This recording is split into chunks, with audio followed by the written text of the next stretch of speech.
The cheating scandal that's rocking the world of chess. Hi there, everyone. I'm Jeff, and this is Plain English lesson number 513, the telephone area code for Cincinnati, Ohio. My first cell phone number ever started with 513, back when I lived in Ohio. That was a long time ago. JR is in Chicago. He's the producer, and he has uploaded this full lesson to plainenglish.com/513. Coming up today, the world's number one chess player lost to a player ranked 40th in the world. And then the champion, Magnus Carlsen, accused that other player of cheating, and the allegation has divided the chess world in two. In the second half of the lesson, we'll talk about the English expression stop short of, and we have a song of the week. Let's make our first move now.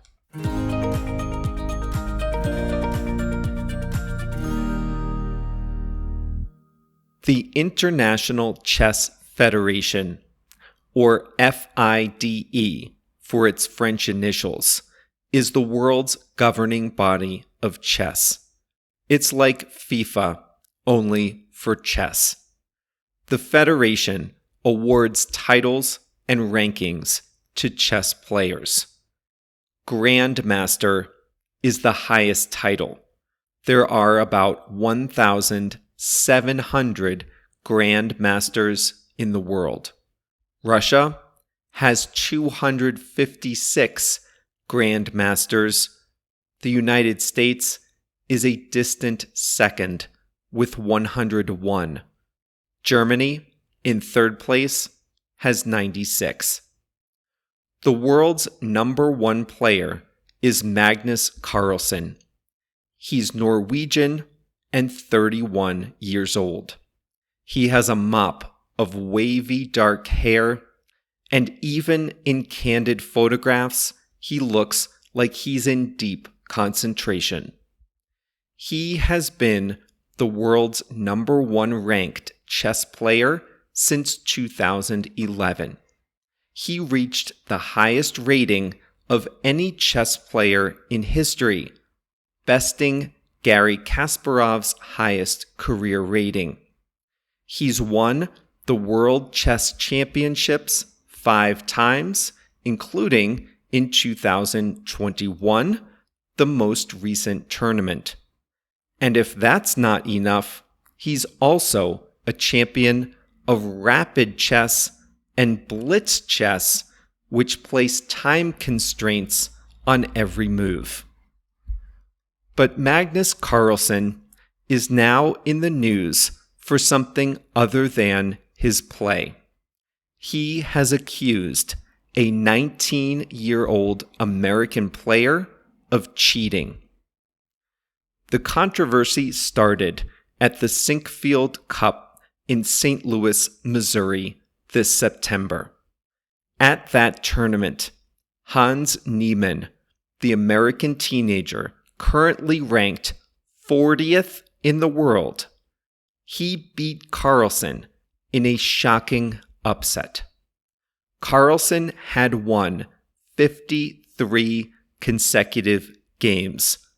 The world champion then lost to a player considered far inferior. Even after losing that game, Carlsen was still in the tournament. There were 6 rounds to go, but he withdrew from the Sinkfield Cup. And on Twitter, he released a cryptic quote from a soccer coach, which said, "If I speak, I am in trouble." Many people considered that tweet to be a veiled accusation that Hans Niemann had cheated. The two met again in an online tournament later that same month. The game started, and each made his first move.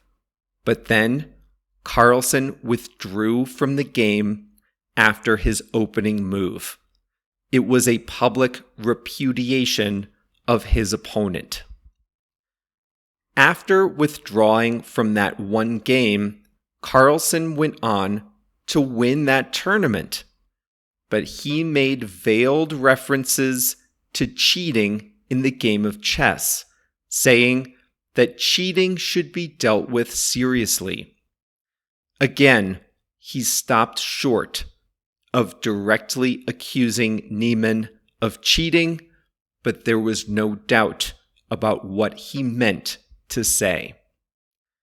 Days later, however, Carlsen released a lengthy statement that did outright accuse Niemann of cheating.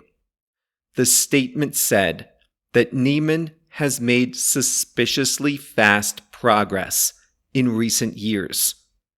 Carlsen said that during the match he lost, Niemann didn't even appear to be concentrating during key moments of the game. And he said that Niemann had outplayed him, Carlsen, in a way that only a handful of players in the game could do. There was one thing conspicuously missing from the statement, however: any evidence. The statement didn't suggest how Niemann might have cheated. The only concrete thing in the statement was a reference to Niemann's past. You see, Niemann has admitted to cheating at chess before, when he was 12 and when he was 16. Both times were online. He admitted the mistake and said he had never cheated at over-the-board chess. Cheating at chess can take a few forms. Some of them might be familiar to anyone who has cheated on a test in school. At the 2006 World Chess Championship, one player accused another of taking suspiciously long bathroom breaks. Chess championships are closely monitored with cameras and microphones, but the players' private bathrooms were not monitored at all. After that, tournament organizers agreed that bathrooms should be shared among all players. In 2013, Bulgarian Boris Ivanov was accused of using a cheating device in his shoe. His opponents believed a computer was hardwired into his shoe and that he moved his toes to program the moves in Morse code, receiving back clues about which moves to make next. He was seen limping around the tournament, something his opponents thought was proof that he couldn't walk on his toes because of the computer.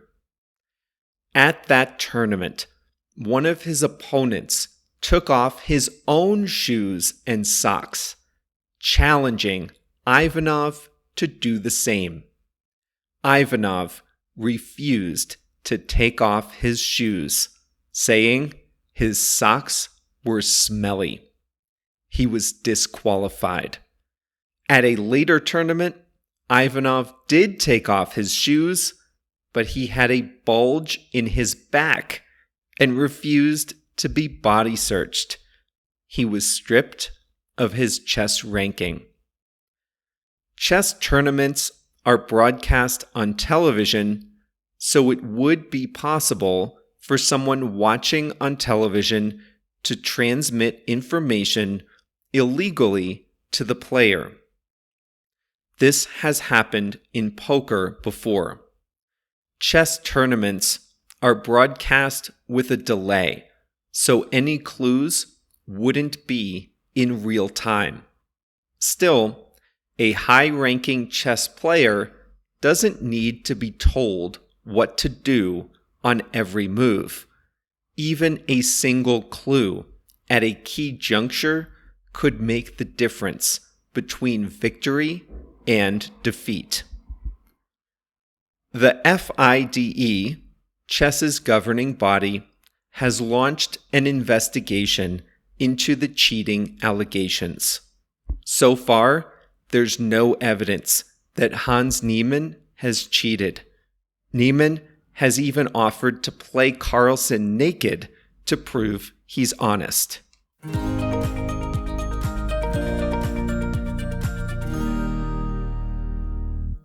This is tricky. I definitely think Niemann should be considered innocent until proven guilty. I don't think Carlsen's mysterious statements were helpful at all. The long accusation had no evidence. It was just Carlsen's own intuition, and it seems pretty flimsy.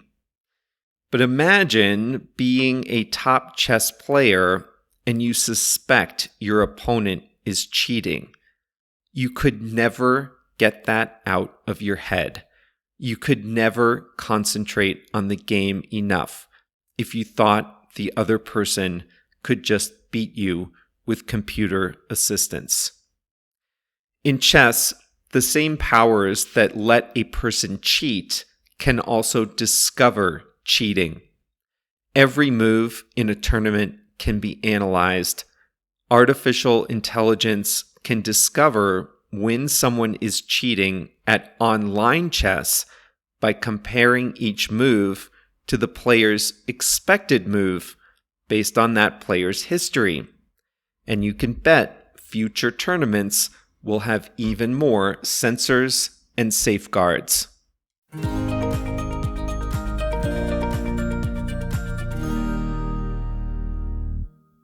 Today's expression is to stop short of something. If you stop short of something, you don't quite do it, but you get really close.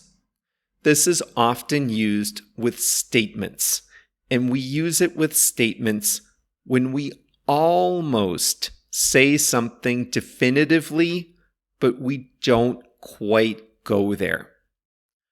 Last week, we talked about ESG investing and the idea that investors like to put their money in companies that they think are doing good in the world, and they like to take their money away from companies that are not. In the US, large universities have endowments. This is a big pot of money that accumulated from rich donors over the years. Universities invest their endowments, and they use the income from the investments to pay for their operations. That way, they can charge less tuition or offer richer amenities.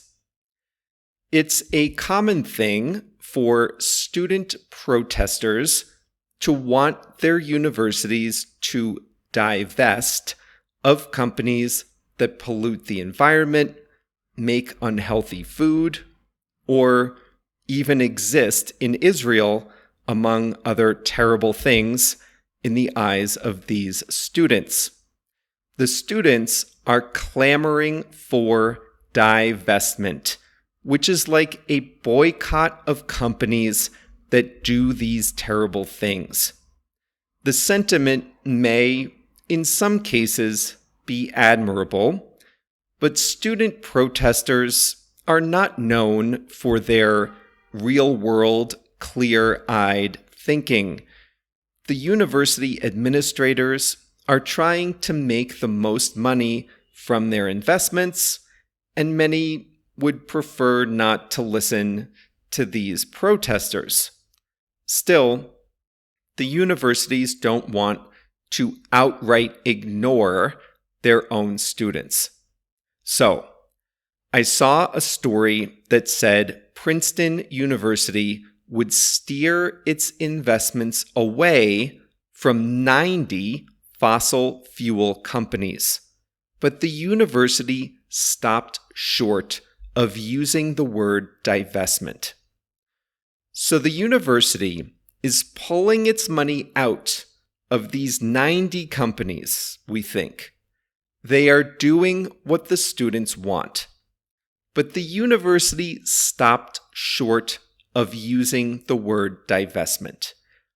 They went right up to the line. The protesters demand divestment, meaning selling stocks in companies that do bad things, like produce energy. The university is doing that. So they are doing what the student protesters want, which is divestment. But the university is not using the word. They stopped short of using the word divestment.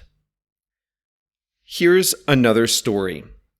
In Stockton, California, 5 people have been killed in 3 months, and police suspect they are connected.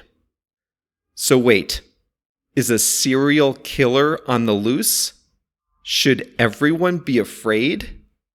Police stopped short of saying there's a serial killer roaming around Stockton, California. But wait a minute. Police said there have been 5 related murders. There's nobody in custody. They haven't solved the crimes. So, can we put 2 and 2 together and say there's a serial killer on the loose? Maybe, but the police didn't say that. The police stopped short of saying there's a serial killer on the loose in Stockton. They'll let you draw your own conclusions, but they didn't quite say that there's a serial killer out there.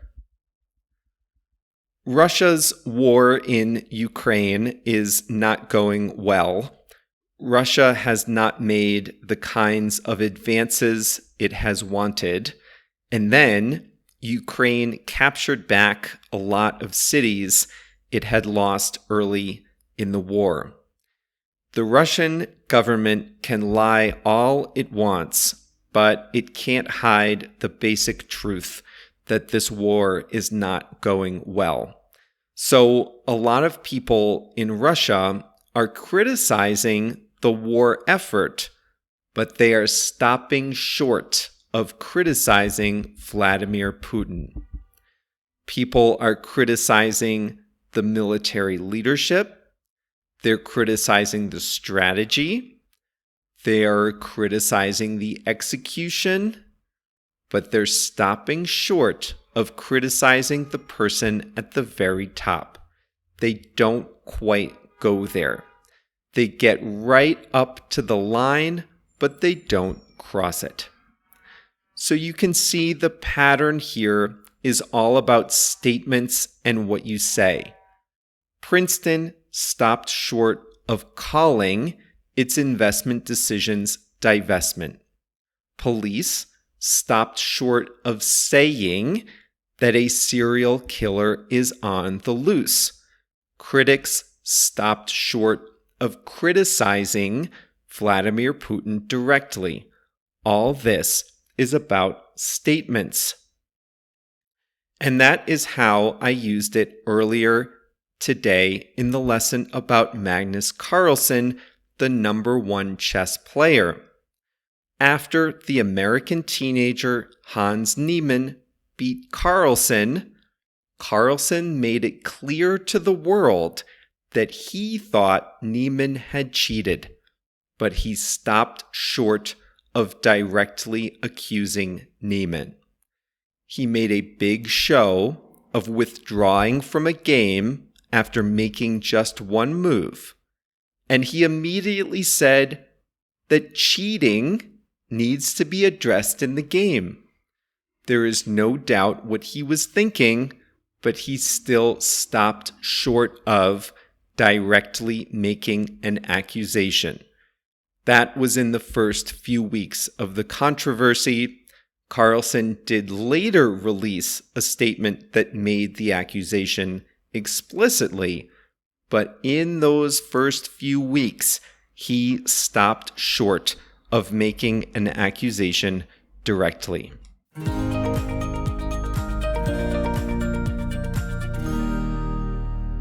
Today's song of the week is Champagne Supernova by Oasis. You can try to interpret it if you want, but Noel Gallagher, who wrote the lyrics, said 10 years after he wrote the song that he still hadn't decided what it means. A supernova is an explosion of a star. So the lyrics invite you to imagine a champagne supernova in the sky. This song was really popular in high school. When I was in high school, 1995, it came out. Champagne Supernova by Oasis is the song of the week, thanks to JR. Do you remember your first cell phone number, by the way? I said at the beginning that my first phone number started with 513. I think it was 513-255 something. I forget the ending now. Well, now that I've moved to Mexico, I'm going to get only the third cell phone number of my life. I'm going to keep my 312, my Chicago number, on Google Voice. I can't give that one up. It was my phone number for more than 15 years. Now that's a long time. Of course, I get spam calls on it every 5 minutes, but that's another story. Well, that's all for today's lesson. Congratulations on making it to the end of another Plain English lesson. This was number 513, so you can find the full lesson at plainenglish.com/513. See you back here on Monday for another one.